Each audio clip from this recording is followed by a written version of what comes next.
This is Duke University.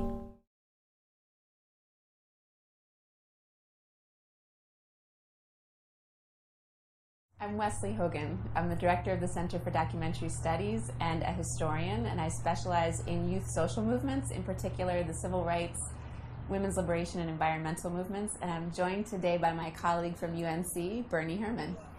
And I'm Bernie Herman. I'm Chair of American Studies and Folklore at Carolina, and my work focuses in areas of material culture, visual representation, documentation of traditional communities, and the arts of the unsung.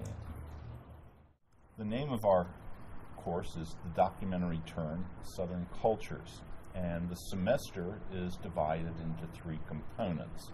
The first of which is the documentary arc, the second of which is the documentary turn, and the third of which is documentary practice. So the documentary arc begins with looking at the long tradition of documentary in photography, in film, in the actual documentary record, and in documentary audio.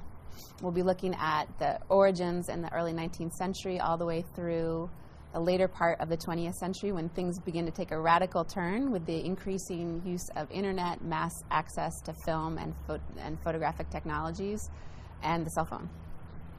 The big shift, though, as a documentary turn, is that we've moved away from the documentarian as being a particular kind of practice to a world where everybody holds the potential to be a documentarian. So we begin to see things now like the proliferation of crowd-sourced documentaries, some of which are used in evidence, for example, in terms of police shootings in Ferguson. We see other things, for example, the use of viral images when the documentary moves outside the bounds of regulation and control. All of this heralds an extraordinary moment where the ways in which we know the documentary are in transition, and almost everything about the documentary is up for negotiation. And so in the third part of the course, we'll be looking at the documentary as a practice. And so we'll engage and invite students into creating documentary work of their own, individually and together. And we'll look particularly at questions of creativity, voice, purpose, and witness.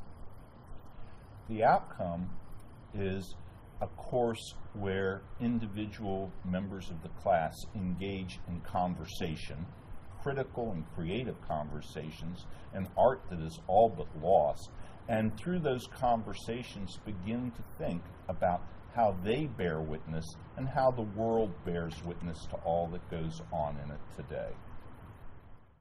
Our course originates in conversations that Wesley and I have had over the last several years, and we found common ground in how the world bears witness and what it means to bear witness and what our responsibilities are in the documentary turn. And those conversations have been exciting and dynamic, and that from the very earliest iterations of our exchanges is that we have wanted to share our excitement and to learn from the students who will be in our class.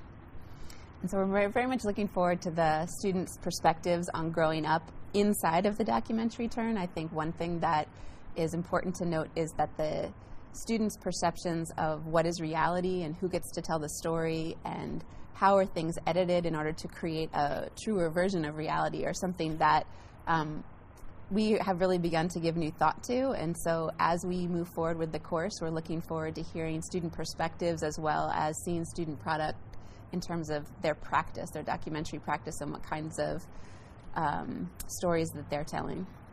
So ours is a course that originates as an invitation, and the invitation goes out to those who want to test the boundaries of how we make the record.